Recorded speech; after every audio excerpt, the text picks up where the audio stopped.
Hello and welcome to the Plant School podcast. I'm Rachel Tenney, and here we learn all about plants, how they work, how to care for them, and it's all taught in a way that anyone, from beginner to expert, can listen to, understand, and enjoy. So I hope that you will join me in Plant School. Hello and welcome to the Plant School podcast. Today's episode is going to be all about flowering in houseplants. And I made sure to include as much fun information as I could in here because it's a little bit of a science lesson that we're getting into, but also I want to cover some interesting questions such as how to make your houseplants flower. Why are the houseplants in houseplant stores always flowering? How do they do that? And is it always good for a houseplant to flower? Things like that. We will be talking about it all today.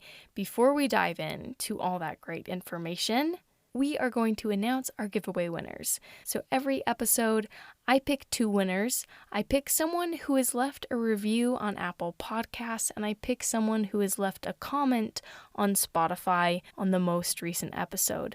What you win as a giveaway winner is a package from Market Botany. They send you a bottle of their leaf shine and prop drops. You can check them out at marketbotany.com and use code PlantSchoolPodcast, and you will get a discount on your order. And like I said, I do this every episode, so if you would like to enter to win, if you're listening on Spotify, scroll down and leave a comment on this episode. Since we're talking about flowering and houseplants for this episode, you can comment if you have any houseplants that are currently flowering, or you can simply comment whatever you want. I won't disqualify you based on what you comment, but usually there is a little theme to our comments. And then if you are listening on Apple Podcast, go ahead and leave a review, and I will be choosing a winner from there as well. So let's start by choosing a winner from Spotify. Last episode, we were talking about herbalism with our friend Emily Johnson. I asked you guys if you use any herbal remedies in your life. And I loved reading your comments. A lot of you mentioned the things that you are using. Some of you want to use more this year. And this episode kind of gave you some ideas of where to go. I loved reading them. Thank you, everyone who comments. I love seeing repeat commenters too. I'm starting to get to know names, which is so fun. And I think I've mentioned this before, but feel free to comment as many times as you would like on as many episodes as you would like, I should say. Because if anything, I love to hear your guys' thoughts and insights. So today's winner is Brianna Henning. She said, don't do much herbal remedies at the moment, but I'm hoping with my gardening journey starting that I can incorporate more into mine and my family's lives. I hope so too. And Brianna, thank you for commenting. With you being this week's winner, go ahead and email me at tenneyplants@gmail.com. That's TENNEY plants@gmail.com. And then moving over to Apple Podcasts, someone who has left a review. Today's winner, their username is Zinnia_girl. She said, a soothing addition to my plant care routine and education. Highly recommend. Thank you so much for that kind review. That was you. Go ahead and email me at tenneyplants@gmail.com. I'll get both of your addresses respectively, and we will get that Market Botany package sent your way. All right, let's dive into this episode. Let's do some learning about our houseplants. My goal today is to teach you something that you did not already know. We're going to start with some kind of base information, so most of this may feel like a review for you, kind of a refresher, and then we'll get into some of the more fun questions that dive into the science behind your houseplants and how they flower, how to make them do so, what the industry does to make them flower, and things like that. So starting with the question of, what is a flower? Very simple question, but it's a great place to start.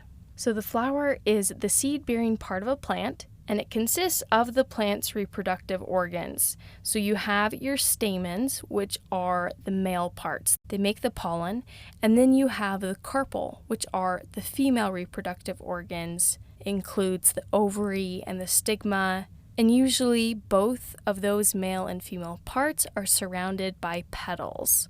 And of course, flower structure, it varies with each plant. There are all sorts of flowers out there. Some interesting examples are sunflowers. You may think that that whole head of a sunflower is one single flower, but actually, each flower head consists of hundreds of flowers. Each little spot where you are getting your sunflower seeds is considered a flower in and of itself. If you look very closely at them when they are blooming, you will be able to see those very small flowers in the middle. And when they are fertilized, the pollen, which is the male counterpart, travels down the stigma, which is the female part, down to the ovary, and that ovary starts to develop into a fruit. In the sunflower's case, it's a sunflower seed.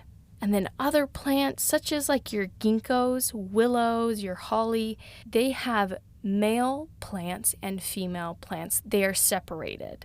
You cannot find the male and female parts on one single plant. This is what's known as a dioecious plant, where the male and female parts are separated on different plants of the same species. And of course, your monoecious plants have the male and female parts just on one plant. So you can find flowers on both monoecious, dioecious. These are all in a group of what is called angiosperms. Angiosperms are defined as any plant that flowers and produces seeds enclosed within a carpel. It includes your herbaceous plants, your shrubs, your grasses, your trees. And then apart from angiosperms, you have your gymnosperms, which instead of producing flowers, they have is what we refer to as naked seeds. They have no fruit. They are usually produced in cones, and that's things like your pine trees, your junipers, and other conifer plants. All right, let's move on to another basic question. Hopefully this is all information that is just jogging your memory. So why does a plant flower? Well, its primary purpose is to aid in reproduction, which makes sense because a flower is literally a plant's reproductive system. Flowers draw in pollinators to pollinate via their bright colors. They can also draw in pollinators with their scent. Or perhaps there is nectar in there that brings in insects that need to eat, and they go into the flower getting that nectar, that payload for them. And in return, they are moving that pollen around, sticking it on the stigma so that it can travel down the ovary and create a fruit, create seeds, so that plant can keep living on through its seeds. And I want to cover some of the more interesting flowers out there because they vary so much. They can be so different on what kind of pollinators they're drawing in or how they look. I want to go through some of the fun ones that I found. We're going to start with some that might be familiar to you if you are into gardening or things like that. And hopefully some of these you have never heard of. Honestly, as I was looking through some of these lists of unique looking flowers, these blog posts all about different sorts of flowers, it felt some of these flowers looked so bizarre. It's like something you would make up in a dream. That's what it felt like, this just looks otherworldly. We'll talk about a few of them. We could have a whole episode of me just talking about interesting flowers, but I don't know how fun that would be, so I included just a few. All right, let's start. So bleeding heart. This is a really common one that you've probably heard, but bleeding heart, its flowers, they look like these cute little pink hearts that look as they are almost dripping at the end of them. They're very cute and a very common flower to find in landscaping. Then we have a plant called coxcomb, and it's named for its flower. It looks kind of bushy. It honestly looks like a bit like a brain. So imagine a brain and how it kind of weaves and waves in and out in flower form. More fuzzy, more pretty, of course. I think our brains are actually kind of gray. This flower is very pink. And it actually has a rich medicinal history with it to treating everything from headaches to menstrual cramps. Moving on, we have a plant called hooker's lips. Imagine in your mind a big fat pair of juicy red lips, and that is literally what its flower looks like. The lip part, well, they look like lips. It's actually not petals. They're actually what are called bracts. They're a modified leaf, and in the center of those bracts, those lips, are smaller flowers. So it kind of looks like inside this big lips, the hooker's lips, there are these little flowers inside. Honestly, I didn't like looking at this one too much. It just grossed me out. You know, what's that called when people don't like small holes? I think it's called trypophobia, and it just kind of like gives you the EBGBs, grosses you out. I don't know what it was about hooker's lips, but I didn't like it. I don't know. It was something about seeing like this tiny wad of flowers stuck into what looks like lips. For some reason, I didn't like it. I don't know. Google it and see what you think about the hooker's lip plant. Make sure you put plant in that Google search. Just a fair warning. I don't know what else is going to pop up. All right, next we have the carrion plant. This one is native to the desert regions of Tanzania, South Africa, and this one, a lot of people are familiar with this, but its flower is absolutely repulsive in its smell. It's been described as smelling of rotting flesh, and this is how it attracts its main pollinator, which is flies. Flies love stinking garbage, stinking whatever, and so the carrion plant brings in those flies with its stench of rotting flesh. Another plant that's very similar is called the corpse flower, and it's similar in the way that it smells. It smells again of rotting flesh. This one is different though because it takes 5 to 10 years to actually bloom for the first time, and after that it's going to take another 2 to 10 years, there's a big variation there, to flower again. The flower is absolutely massive and is very stinky. There is some debate if it's actually a plant because it has no roots, no leaves. It's just a giant flower, and some actually consider it to be a sort of fungi. So that is up for debate on if it's actually a flower. Next, we have the black bat flower. This one I have seen not in person, but just on Google. I think I was looking up creepiest looking plants and this one showed up. So the flowers, they are black. And it's kind of an odd shape. I guess you could describe it as looking like a bat. And they have these really long whisker-like appendages. So they're just like long strings coming off of it. They are black as well. Some of them had white. But it's like these big old whiskers coming off of this bat-like flower. And next flower, this is kind of a series. It's a series on orchids because orchids are simply amazing in their flower shape, design. They are just so stunning to me. So I'm going to name just a few of them. You have the monkey face orchid. It quite literally looks like the cutest little monkey face with his mouth open. Look it up. It is darling. You have the naked man orchid. I don't know if you would describe this one as being super cute, but it is interesting. It looks like a little cluster of little men, and the reason why they are deemed men is not because of sexism. It is because they have an appendage. I'm sure you can guess what that appendage is, but also a very interesting looking flower. Next is the swaddled babies orchid. This is one that I feel like I've seen in a cartoon when I was younger. I couldn't name where or what cartoon it is, but it is so adorable. So the flowers, they look like little pink cocoons, and inside is a little yellow part to the flower that looks like a little baby in there. I love it. I simply love it. And moving on from orchids, because I could keep going, there's actually another branch of flowers that are very interesting looking, but they are not orchids. Though at first when I looked at them, I thought, oh, another orchid. No, these are impatiens. So first you have dancing girls, and it is a type of impatiens, and the flowers look like little ladies in dresses dancing. I love it. Then another type of impatiens is called the parrot flower. As you can imagine, they look like small little colorful parrots. And last one, I'm moving on from our orchids and impatiens. This one was so, I don't know, strange looking, creepy looking. I've never heard of it before. It's called the subterranean plant. And this plant's flowers, they are literally just popping out from the dirt. This entire plant grows underground, but its flower emerges from the soil, and it kind of looks like a prickly open mouth. The outside of it is brown, and inside is more orange. It kind of looks like a cantaloupe has been split open, but it has prickly little teeth to it. It strongly reminded me of like a piranha plant from Mario. They look so strange, but such an interesting flower. All right, let's move on from our segment of interesting flowers. Let's move more into houseplants, and we're going to play a game with this one. My question is, do all houseplants flower? And this largely depends, because houseplants include a wide array of genuses, and not all of them are capable of flowering.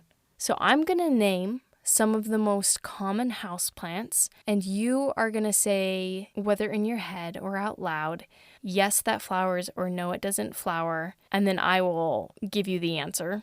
But let's see how many you can get right. So starting off pretty easy, I did an episode very recently on this plant, so hopefully you can remember. We have the pothos plant. So think in your head or say it out loud, yes, the pothos plant flowers, or no, it does not.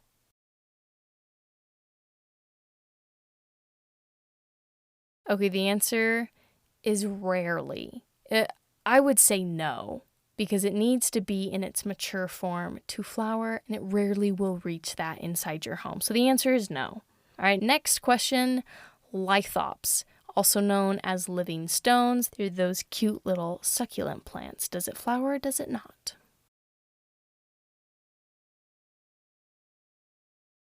The answer is yes, it does flower. It kind of looks like a little dandelion popping out in the middle of those little stones. It's very cute. All right, next one, peace lily.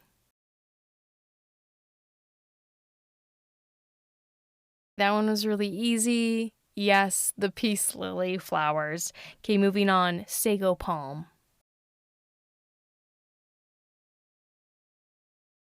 The sago palm does not flower. It is a cycad. It actually uses pollen and cones to reproduce. No flowers for that guy.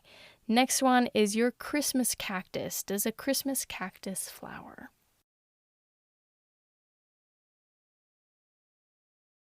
Yes, of course, a Christmas cactus flowers. We love it at Christmas time because of those beautiful pink or white blooms. Next one is a monstera plant. Do monsteras flower?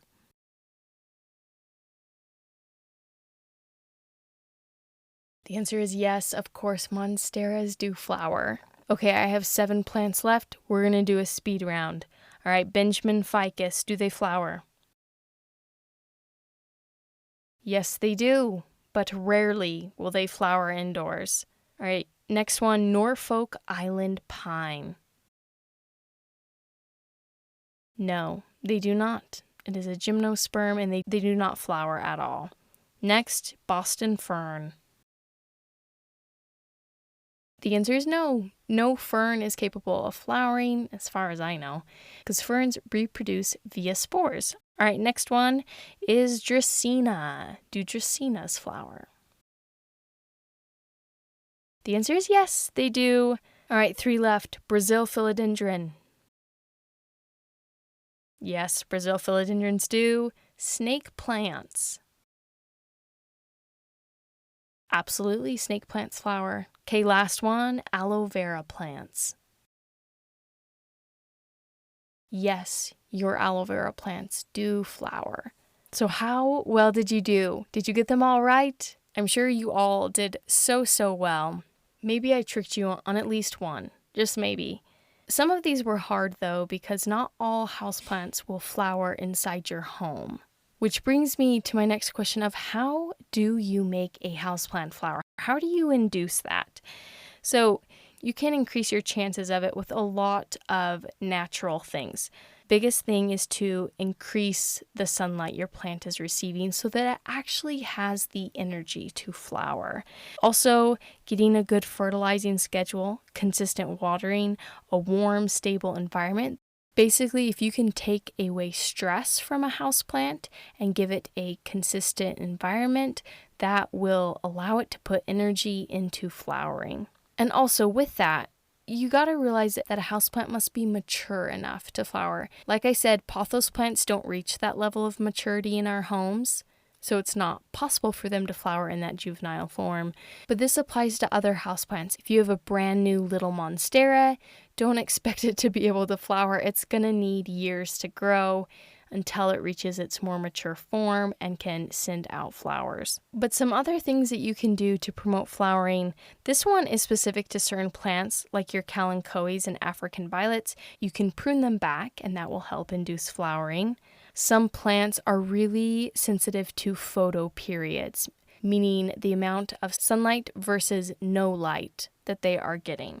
This includes your kalanchoes again, Christmas cactuses, poinsettias. You can manipulate how much sun they are getting by placing them in a closet to get them to flower when you want. That honestly sounds like a lot of work to me, so I generally just leave them in a place they're getting bright and direct sun, and the natural rising and setting of the sun will induce them to flower at certain times of the year. Maybe not exactly when you want them to, but they will flower. Some plants also flower due to change in temperature, and this one is more so towards outdoor ornamental plants. Springtime obviously induces plants to flower after those drier and cooler months of the year, and some houseplants can be sensitive to this as well. And the last thing you can do, and this one's really interesting, is you can chemically induce your plant flower, kind of trick it. And the way to do this is using gibberellic acid or ethifon. So let's start with the first one, gibberellic acid. Gibberellins, they are a naturally occurring plant hormone. They cause cell enlargement and elongation. And when they are applied to a houseplant or any plant really, it will cause that plant to flower. It takes a while. It can take anywhere from 6 to 12 weeks, sometimes longer, but it does work. So how it's applied, you usually buy gibberellic acid. It comes in a powder form. You dissolve it in water, and then you take that solution and you spray it on the leaves of the plant. And of course, you have to be patient, but pretty soon your plant will flower.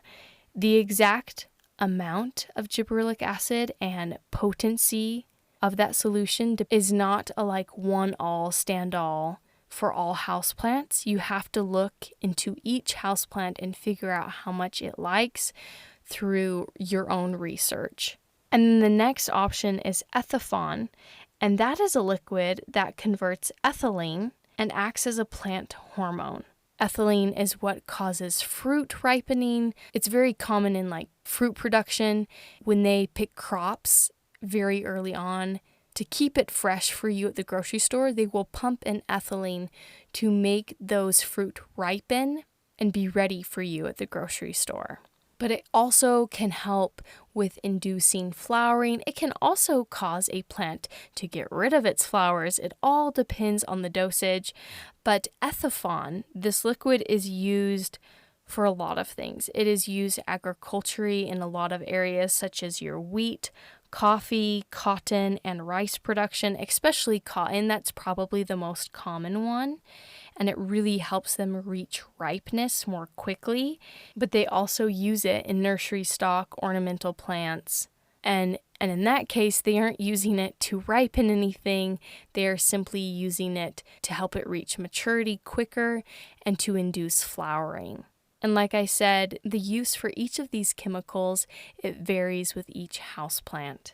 But they are used in the houseplant industry, especially gibberellic acid, because either they are wanting to induce flowering so that they can use those flowers for further breeding purposes, making new houseplants, making new varieties, or it is for marketing purposes.